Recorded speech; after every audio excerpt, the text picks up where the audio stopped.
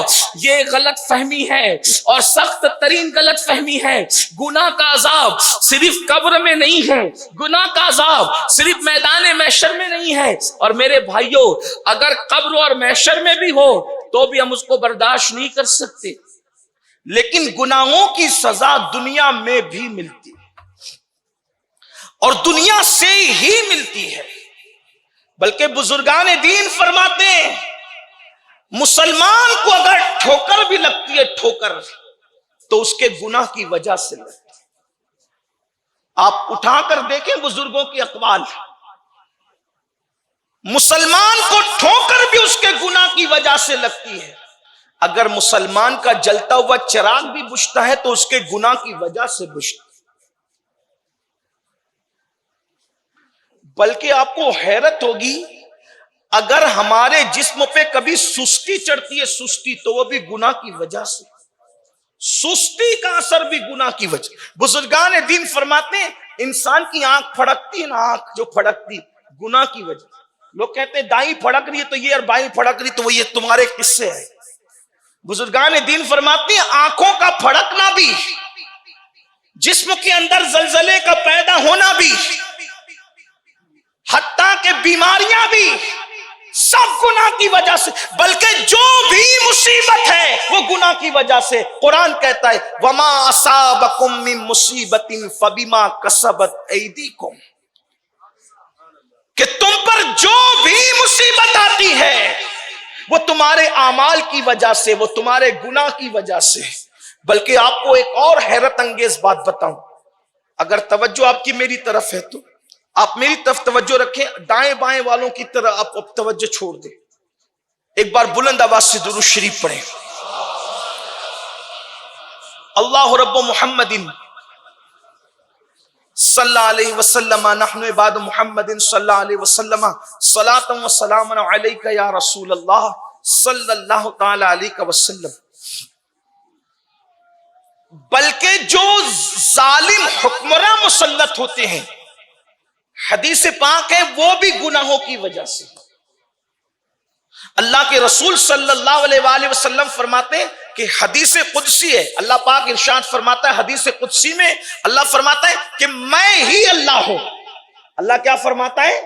اللہ کہتا ہے میں ہی الہ ہوں، میں ہی خدا ہوں۔ بے شک مولا ہم گواہی دیتے لا الہ الا اللہ، تو ہی اللہ ہے اور تیرے سوا کوئی عبادت کے لائق ہے ہی نہیں، اور کوئی ہو بھی کیسے سکتا ہے؟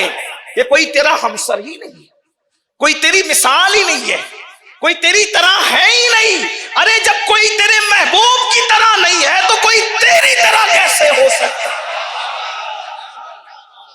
ہمارے امام کہتے وہ کمال حسن حضور ہے کہ گمان نقص جہاں نہیں، یہی پھول خار سے دور ہے، یہی شمع ہے کہ دھواں نہیں۔ میں نثار تیرے کلام پر ملی یوں تو کس کو زبان نہیں، وہ سخن ہے جس میں سخن نہ ہو، وہ بیاں ہے جس کا بیاں نہیں۔ فصحاء عرب کے بڑے بڑے تیرے آگے یوں ہے دبے لچے، کوئی جانے منہ میں زبان نہیں، نہیں بلکہ جسم میں جان نہیں۔ تو یا رسول اللہ کروں تیرے نام پہ جا فدا، نہ بس ایک جا دو جہاں فدا، دو جہاں سے بھی نہیں جی بھرا، کروں کیا کروڑوں جہاں۔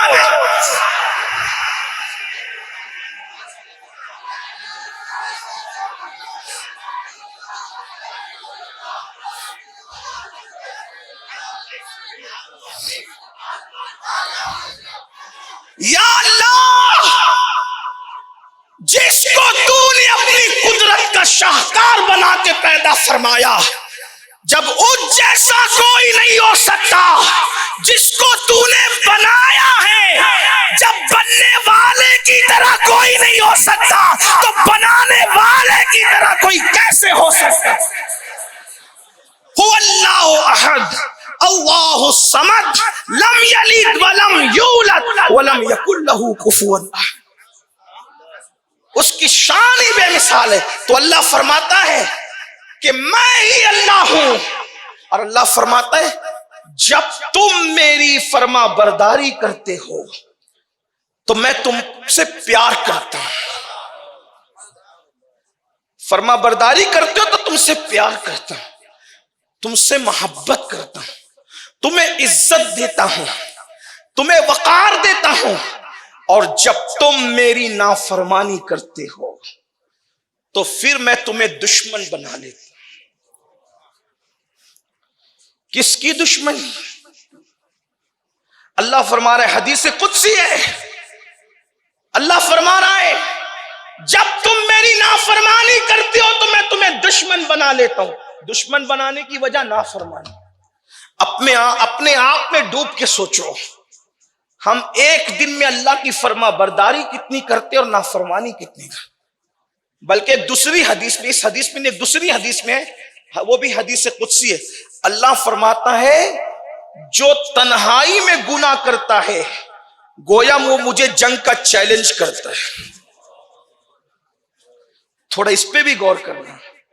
تنہائی میں گناہ کرنے والا گویا اللہ کو جنگ کا چیلنج کرتا ہے. میرے بھائی ذرا سوچ تو صحیح، محلے کے گنڈوں سے نپٹنے کی اوقات نہیں ہے، محلے کے کارپوریٹر سے منہ چلانے کی حیثیت نہیں ہے، اور جنگ کا چیلنج کس کو کر رہا ہے؟ کس کو؟ اس قادر و قیوم کو جو اپنی شان یوں بیان کرتا ہے ان بطش ربک لشدید. تیرے رب کی پکڑ بڑی سخت ہے. اگر وہ فرعون کی پکڑ کر لے، دولت پہ گھمنڈ کر کے اکیلے میں گناہ کرنے والوں، جوانی پہ ناز کر کے تنہائیوں میں گناہ کرنے والوں، حسن و جمال پر اکڑ اکڑ کر اترا کر خدا کو بھول کر گناہ کرنے والوں، تنہائیوں میں گناہ کر کے خدا کو جنگ کا چیلنج کرنے والوں، میرے اللہ کی شان تو دیکھو. اللہ اکبر. میں یہ نہیں کہہ رہا ہوں معاذ اللہ کہ کوئی جان بوجھ کر خدا کو جنگ کا چیلنج کرتا ہے. واللہ کوئی کلمہ پڑھنے والا سوچ بھی نہیں سکتا یار ہم ولیوں سے نہیں لڑتے تو ہم لوگ اللہ سے جنگ کا چیلنج اللہ کو کیسے کر سکتے ہیں. لیکن حدیث تو ہے نا، اللہ کے رسول فرما رہے ہیں، حدیث قدسی ہے، حدیث پاک کا مفہوم ہے کہ جو تنہائی میں گناہ کرتا ہے گویا وہ اللہ کو جنگ کا چیلنج کرتا ہے. اللہ اکبر، اللہ اکبر. اللہ اس کے ساتھ اعلان جنگ فرما رہا ہے، اللہ اس کے ساتھ اعلان جنگ کر رہا ہے. کس کے ساتھ؟ جو اکیلے میں تنہائی میں گناہ کرتا ہو. مجھے بتاؤ اللہ کی پکڑ کیا ہے؟ اگر وہ فرعون جیسے کی پکڑ کر لے، اتنا بڑا بادشاہ کہلانے والا فرعون، جب میرا اللہ اس کی پکڑ کرتا ہے، آج صدیاں بیت گئی ہے فرعون کو، آج تک اس کو قبر نصیب نہیں ہوئی، بغیر قبر کے پڑا ہوا ہے. آج تک اللہ اکبر اس کو قبر نصیب نہیں ہے، بغیر قبر کے پڑا ہوا ہے.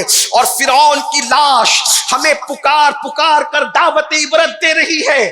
جب کوئی اللہ کے غضب کو چیلنج کرتا ہے تو خدا اس کو عبرت بنا دیتا ہے. کہاں بادشاہ تھا اور ابھی قبر بھی نصیب نہیں. لا وارث میتوں کو بھی قبر نصیب ہوتی ہے، لیکن جو اللہ رب العزت کو کے ساتھ اعلان جنگ کرے، فرعون عبرت بن کر ایک میوزیم میں پڑا ہوا ہے، لوگ اس کو تماشا دیکھ رہے ہیں. اللہ اکبر. اس لیے دولت پہ ناز نہ کرو، جوانی پہ ناز نہ کرو، قوت پہ ناز نہ کرو. اللہ کے بندو، گناہ کرنے والوں کے لیے اللہ فرماتا ہے جو گناہ کرتے ہیں میں ان کو اپنا دشمن بنا لیتا ہوں اور پھر ان پر ظالم حکمراں مسلط کر دیتا ہوں، ان پر ظالم حاکم مسلط کر دیتا ہوں، ان پر ظالم لیڈر مسلط کر دیتا ہوں. اللہ فرماتا ہے اور ان کے دل میں تمہاری نفرت پیدا کر دیتا ہوں. نفرت جو تمہیں تکلیف پہنچاتے ہیں، تم پہ ظلم کرتے ہیں، اور جب تم گڑ گڑاتے ہو دعا کرتے ہو تو پھر اس وقت تو تمہاری دعائیں بھی قبول نہیں ہوتی. پھر اللہ فرماتا ہے پھر تم ان کے پاس گڑ گڑاتے ہو, تم ان کے پاس جا کے ہاتھ جوڑتے ہو, وہاں گڑ گڑاتے ہو. اللہ فرماتا ہے وہاں گڑ گڑانے سے کام نہیں چلے گا. اگر ظالم حکمرانوں کو بدلنا ہے تو میری بارگاہ میں رجوع کرو, توبہ کرو, معافی مانگو. حالات بدلنے والے ہم ہیں. بیماریاں گناہوں کی وجہ سے, ذلت گناہوں کی وجہ سے, ظالم حکمراں گناہوں کی وجہ سے. اور الزواجر میں ابن حجر ایک حدیث نقل کرتے ہیں, اس کو بھی سن لیں. معلوم کیوں کماتے ہیں, گھر کیوں بناتے ہیں, رات دن دوڑ بھاگ کیوں کرتے ہیں؟ اس لیے ہمارے بچوں کا بھلا ہو جائے. میں سمجھتا ہوں کہ ہماری جتنی محنتیں ہیں صرف اپنے بچوں کے مستقبل کے لیے, لیکن گناہ کرنے والوں حدیث سنو. میں سمجھتا ہوں کہ ہم میں کوئی ایسا نہیں ہے جو گنہگار نہ ہو, لیکن گنہگاروں کی دو قسم ہیں. ایک وہ جن سے گناہ ہو جاتے ہیں, ایک وہ جن سے گناہ ہو جاتے ہیں, اور ایک وہ جو گناہ کرتے ہیں. یہ جو مذمت ہو رہی ہے نا, گناہ ہو جانے والوں کی نہیں ہو رہی, گناہ کرنے والوں کی. کیونکہ گناہ کوئی بندہ ایسا نہیں ہے کہ جس سے گناہ نہ ہو, لیکن جن سے گناہ ہوتے ہیں وہ فوراً نادم ہوتے, شرمندہ ہوتے, توبہ کرتے ہیں, اللہ کو منا لیتے ہیں کہ ایک بندہ ہے وہ گناہ کرنا نہیں چاہتا, ہو گیا. جھوٹ بولنا نہیں چاہتا تھا, نکل گیا. چوری کرنا نہیں چاہتا تھا, ہو گئی. بدکاری کرنا نہیں چاہتا تھا, ہو گئی. یہ وہ لوگ ہیں جو نہیں چاہتے اور ہو جاتا ہے. وہ توبہ بھی کرتے, اللہ کو مناتے بھی, استغفار بھی کرتے, ہے نا. بلکہ ایک بات بتاؤں, جو کرنا نہیں چاہتے اور ان سے ہو جائے تو ان کے لیے کیا ہے. اللہ کے رسول علیہ السلام اما جان عائشہ صدیقہ سے فرماتے ہیں, عائشہ کچھ گنہگار ایسے ہیں جو بے حساب جنت میں جائیں. آپ نے صحیح سنا میں جو کہہ رہا ہوں, کیا مفہوم کے طور پہ پڑھ رہا ہوں. کچھ گنہگار ایسے ہیں, کچھ گنہگار ایسے ہیں, کچھ گنہگار ایسے ہیں جو بے حساب جنت میں جائیں گے. کون ہے وہ گنہگار؟ آقا فرماتے ہیں جن سے گناہ ہو جاتے ہیں, کرتے نہیں ہیں, ہو جاتے ہیں, اور وہ تنہائی میں, اکیلے میں اپنے گناہوں کو یاد کر کے اللہ کے خوف سے روتے ہیں. ایسے رونے والوں کو اللہ بے حساب جنت عطا فرمائے.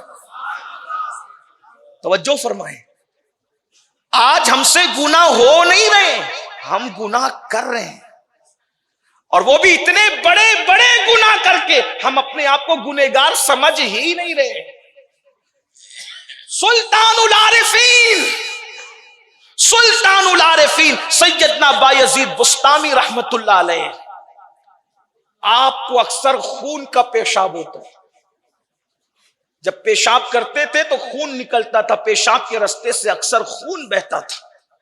جب مریدوں کو اس کی اطلاع ہوئی کہ مرشد کے پیشاب میں خون نکلتا ہے, کون؟ بایزید, سلطان العارفین بایزید بسطامی, جن کے بارے میں سید الطائفہ طاؤس العلماء سیدنا جنید بغدادی رضی اللہ تعالیٰ نے ارشاد فرماتے ہیں کہ بایزید بسطامی کا مقام ولیوں کی کائنات میں ایسا ہی ہے جیسے فرشتوں میں اللہ نے جبریل کو مقام عطا کیا ہے, بایزید کو اللہ نے ولیوں میں مقام عطا کیا.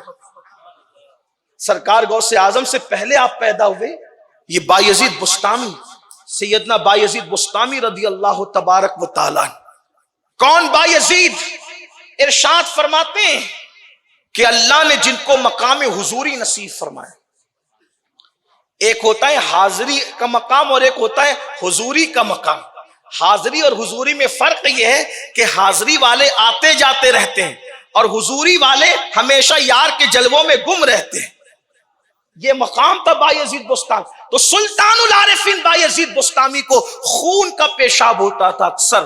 جب مریدین کو پتا چلا تو کسی نے عرض کی حضور کسی اچھے حکیم سے علاج کروا لیتے ہیں, کسی اچھے طبیب کو بتا لیتے ہیں تاکہ خون کا یہ جو پیشاب کا مرض ہے اچھا نہیں ہے, جان لیوا ہے, آپ کی جان جا سکتی اس میں. تو سلطان العارفین حضرت سیدنا بایزید بسطامی فرماتے ہیں کہ میرا اس بیماری کا علاج جو خون کا پیشاب ہوتا ہے دنیا کے کسی حکیم کے پاس نہیں ہے, کسی طبیب کے پاس نہیں ہے. تو مریدین نے جو بڑے چاہنے والے تھے کہنے لگے حضور آخر یہ کون سا ایسا مرض ہے کہ جو کسی حکیم اور طبیب سے اچھا نہیں ہو سکتا. تو فرماتے ہیں میرے بیٹو دراصل یہ کوئی بیماری نہیں ہے, جو خون کا پیشاب ہوتا ہے نا یہ کوئی بیماری نہیں ہے. اصل بات یہ ہے کہ بچپنے میں مجھ سے ایک گناہ سرزد ہو گیا تھا, بچپنے میں مجھ سے ایک گناہ ہو گیا تھا, گناہ سرزد ہو گیا تھا. وہ اپنے بارے میں کہہ رہے ہیں ورنہ ہم ان کے بارے میں گناہ کے الفاظ نہ بولتے ہیں نہ بول سکتے ہیں, کیونکہ ہمارا مذہب اور مسلک مکمل ادب ہے.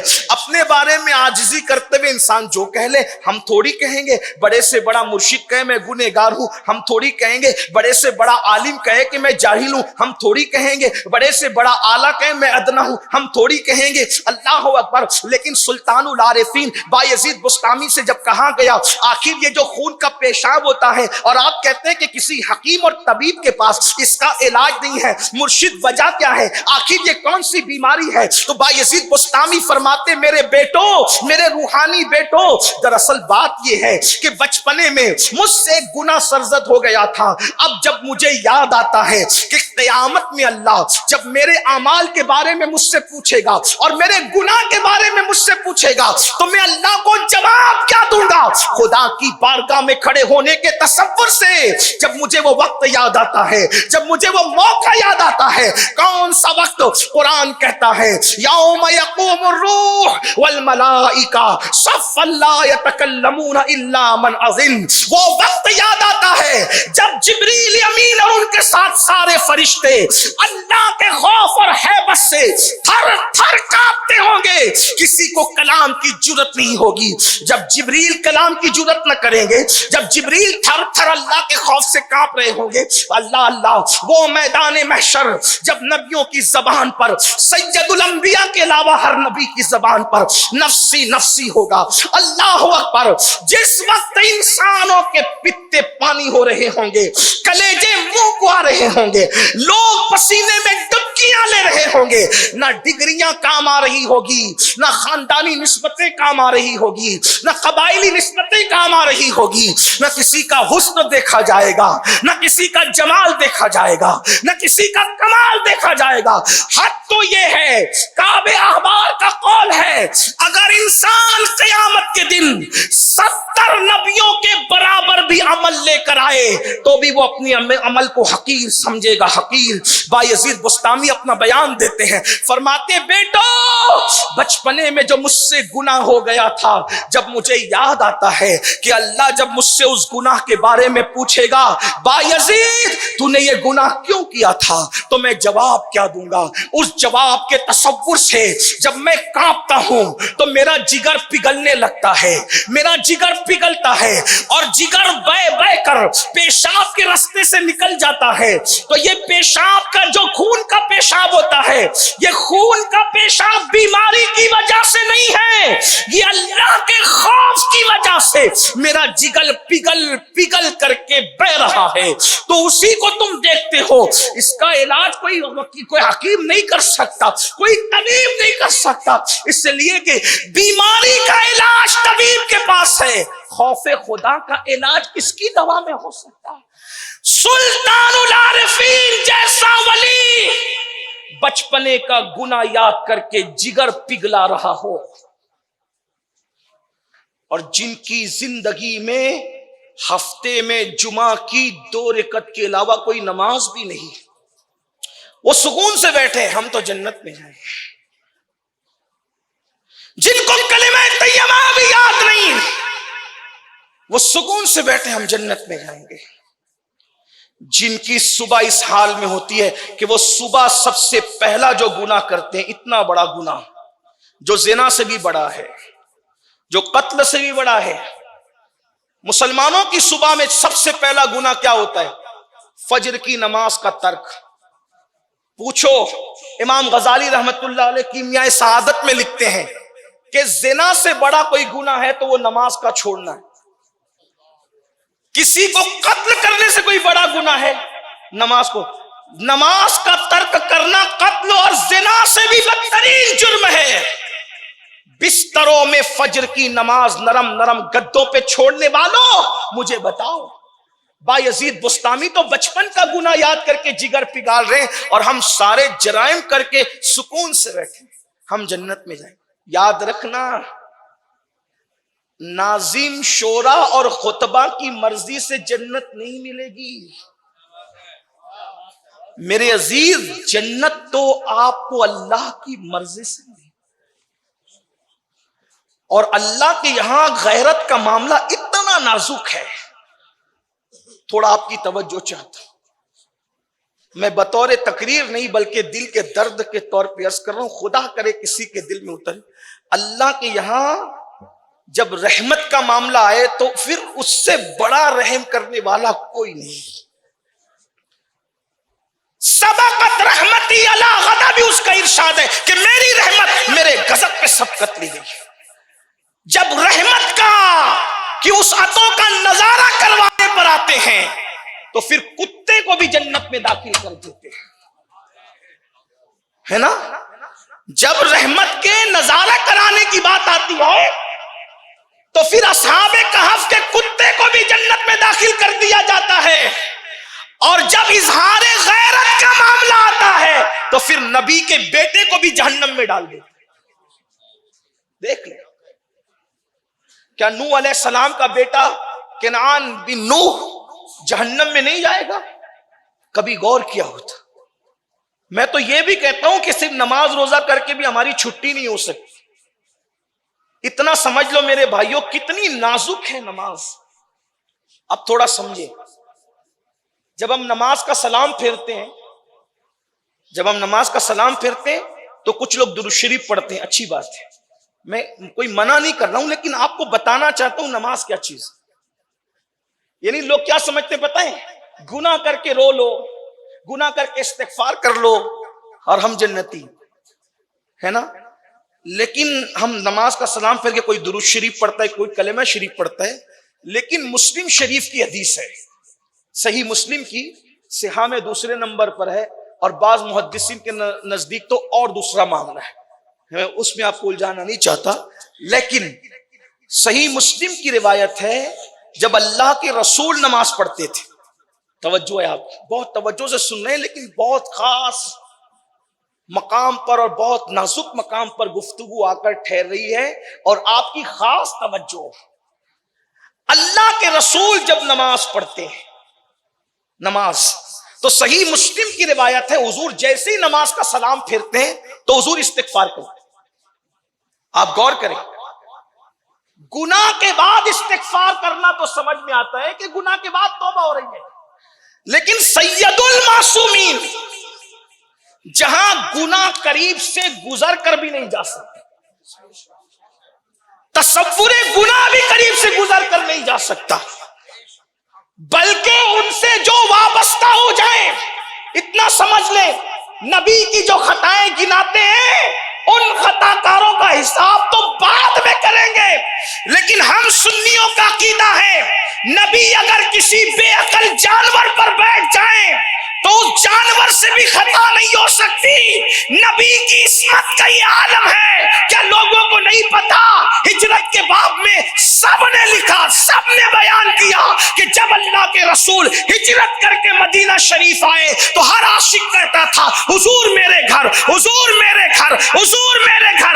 آقا کسی کے گھر جاتے ایک ہی جگہ جا سکتے تھے، دوسری جگہ تو جانا نہیں تھا، ایک کے یہاں جاتے 50 کا دل ٹوٹتا، 100 کا دل ٹوٹتا، 200 کا دل ٹوٹتا، اور حضور دل توڑنے نہیں آئے تھے، حضور تو دلوں کو جوڑنے آئے تھے۔ تیری عادت ہے سب کا جی رکھنا، جس کی تسکی سے روتے ہوئے ہنس پڑے اس تبسم کی عادت پہ لاکھوں سب۔ ارے ہم جیسے گنہگار جلسے میں جائیں اور کمیٹی کے صدر کے یہاں فاتحہ پڑھ کے رخصت ہو جائیں کار میں بیٹھ کے، تو سال بھر تک کمیٹی کے دوسرے ممبرانوں کو دکھ ہوتا ہے کہ حضرت ان کے یہاں چلے گئے، ہمارے یہاں نہیں۔ اور کچھ بے باک ہوتے تو کہتے ہیں کہ وہ تو صدر تھے نا اس لیے چلے گئے، غریبوں کے یہاں نہیں آئے۔ حالانکہ غوث پاک کے غلاموں کو غریبوں اور امیروں سے کیا نسبت؟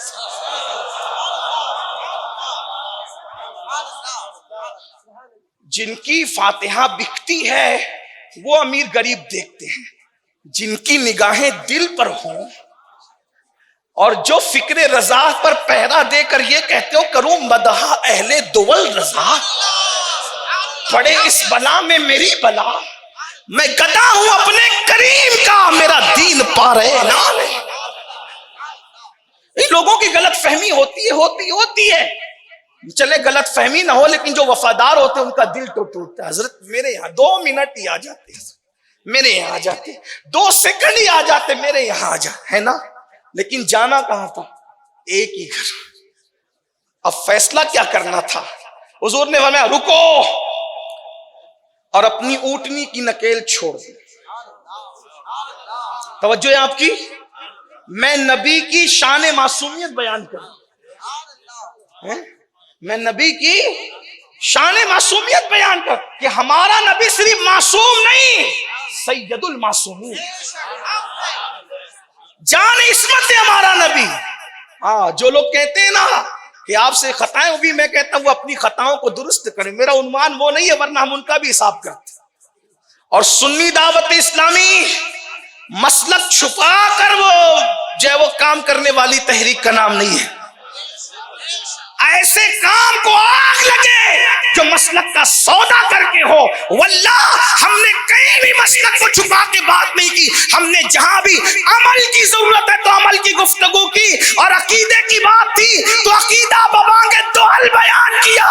میں وہ سنی ہوں، جمیل قادری مرنے کے بعد میرا لاشا بھی کہے گا صلاۃ و سلام۔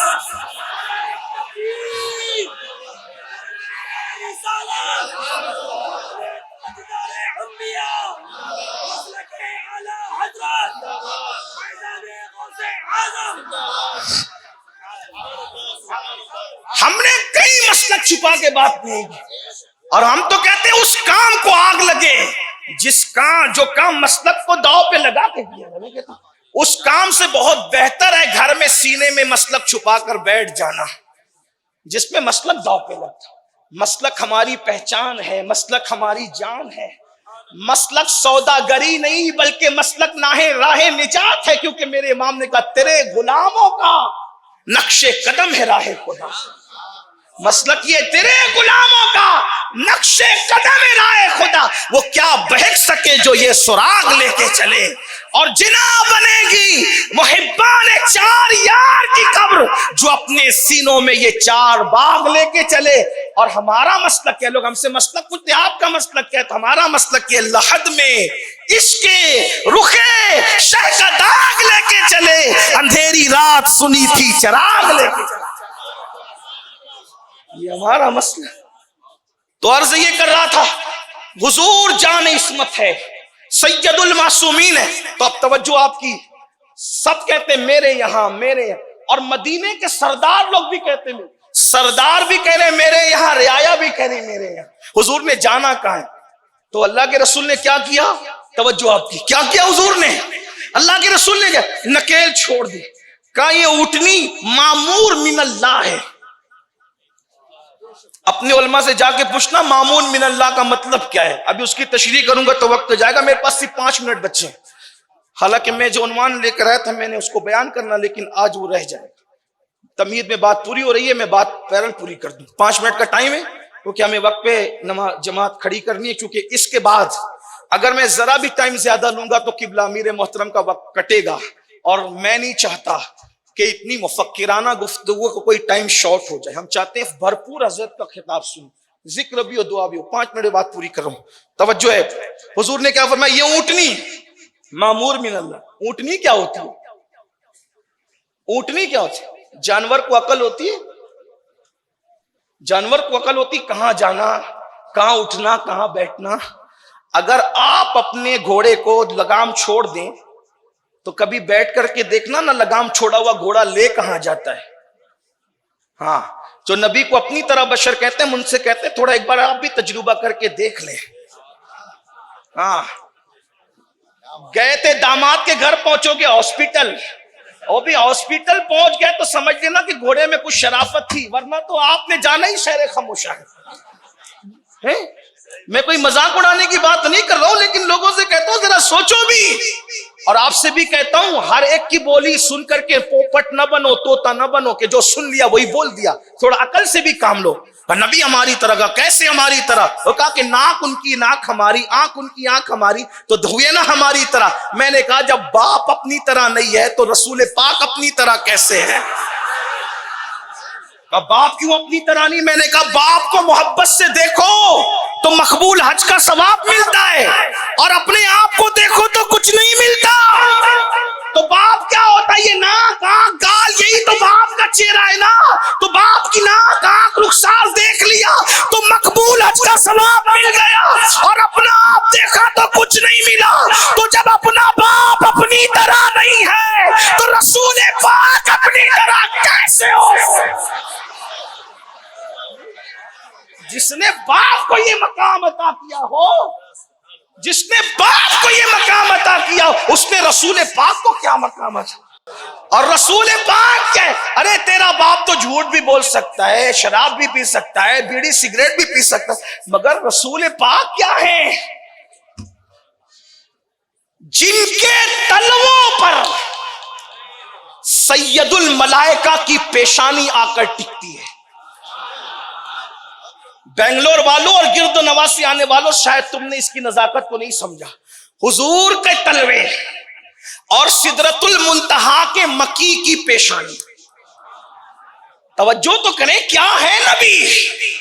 شان نبوت کیا ہے؟ کسی نبی کو بھی یہ شان نصیب نہیں ہو جو میرے آقا کو ہے کہ جبریل امین اپنی پیشانی نبی کے تلووں پہ رکھتے ہیں۔ اور اس کی منظر کشی اہل سنت کا امام کیا کرتا ہے، ذرا اس کو سنیں۔ کہتے تاج سر کے اوپر جو رکھا جاتا ہے اس کو کیا کہتے ہیں؟ ہاں، اور اس تاج کے اندر موتی ہوتے ہے نا، اور موتی بھی کہاں ہوتا ہے؟ ایک دم تاج کے اوپر، یعنی سر پہ تاج اور تاج کے سر پر موتی ہوتا ہے۔ اس کو سمجھا؟ بات سمجھ میں آ گئی؟ حالانکہ یہ پڑھے لکھے لوگوں کا علاقہ ہے، دکن کا علاقہ، یہاں زیادہ سمجھانے کی ضرورت نہیں ہے۔ یہ شہر گلستان ہے بنگلور، پڑھے لکھے لوگ رہتے ہیں، سمجھے؟ جبریل امین، سدرہ کا مکین، اس کے آگے کوئی جا نہیں سکتا۔ اس سدرہ کے مکین کے سر پہ تاج، تاج کے سر پہ موتی۔ اب ذرا تخیل کی پرواز دیکھیں، کہتے تاج روح القدس کے موتی جسے سجدہ کرے۔ توجہ کریں، اس کو فکر رضا کہتے ہیں۔ کیا تاج ہے؟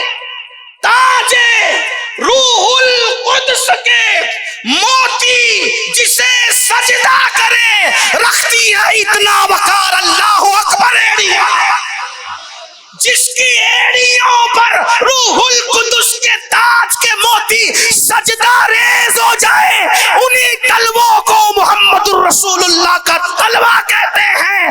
اور اس تلوے کی شان یہ ہے، اللہ اکبر، کہ تیرے قدموں میں جو ہے غیر کا منہ کیا دیکھے، کون نظروں پہ چڑھے دیکھ کے تلوہ آتے۔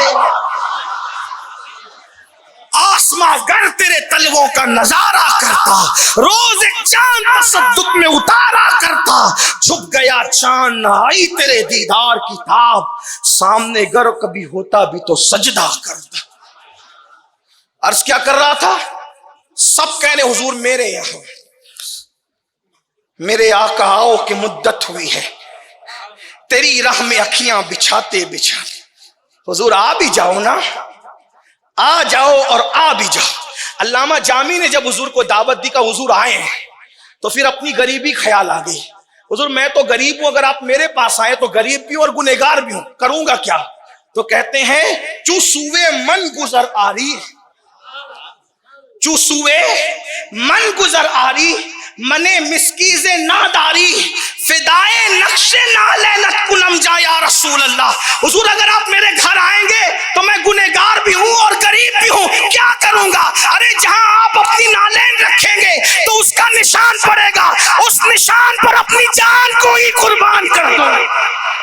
تو سوئے من گزر آری منے مسکیز ناداری فدائے نقش نالے نہ کنم جا یا رسول. تو سب کہے میرے یہاں بات دور نکل گئی. عرض کر کیا کرا, حضور نے نکیل چھوڑ دی, کہا یہ مامور من اللہ ہے, اللہ کی اس کو اللہ کا حکم ہے اس کو, یہ وہیں بیٹھے گی جائیں اس کو بیٹھنے. اور دنیا نے دیکھا بھائی وہ اونٹنی تھی نا, اونٹنی تو کہیں بھی بیٹھ سکتی تھی, کسی یہودی کے کسی ظالم کے گھر جا کے بیٹھ جاتی اور معاذ اللہ وہ کہہ دے کہ میں نے نہیں بھی لینا حضور کو گھر میں, لیکن حضور جانتے تھے, حضور بیٹھ گئے نا اس پر.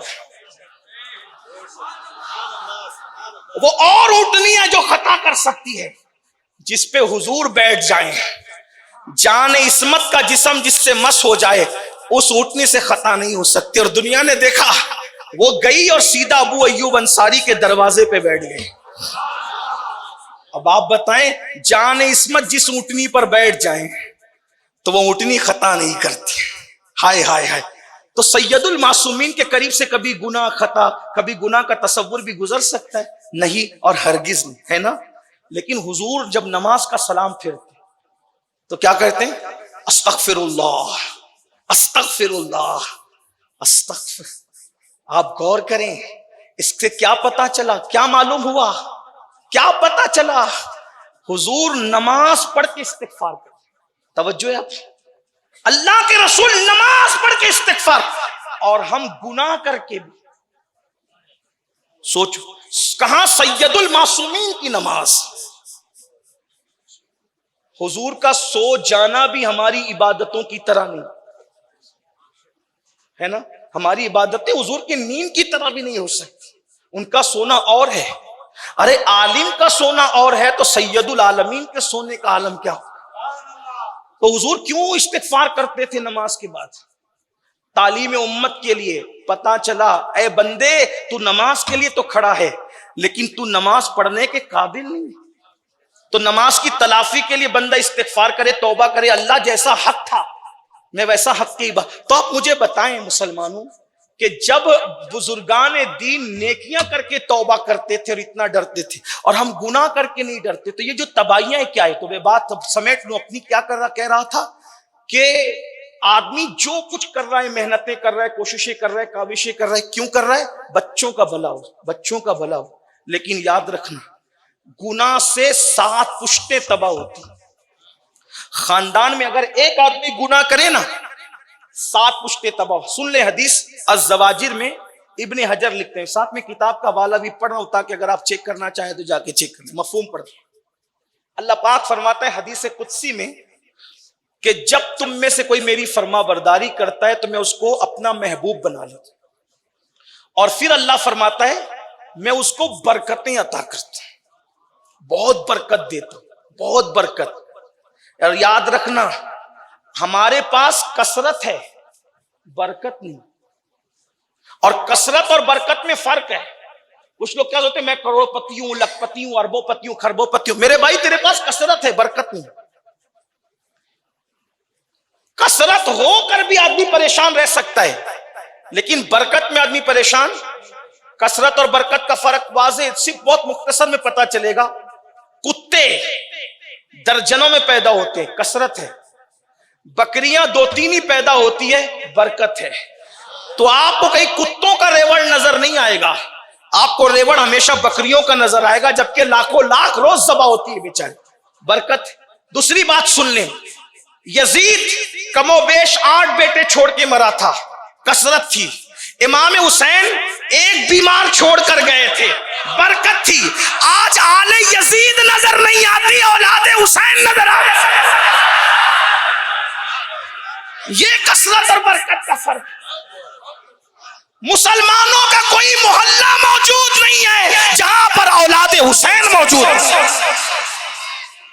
اگر چیک کرنا چاہیں تو سر پہ قرآن دے کر سب سے پوچھو آل یزید اتنے کتنے ہیں, لیکن اگر ہاتھ اٹھوا لیں تو کہیں سید مجمع میں نظر آئے, کہیں سید منبر پر نظر آئیں گے. تو پتا چلا کثرت کی بات نہیں ہے, برکت کی بات ہے.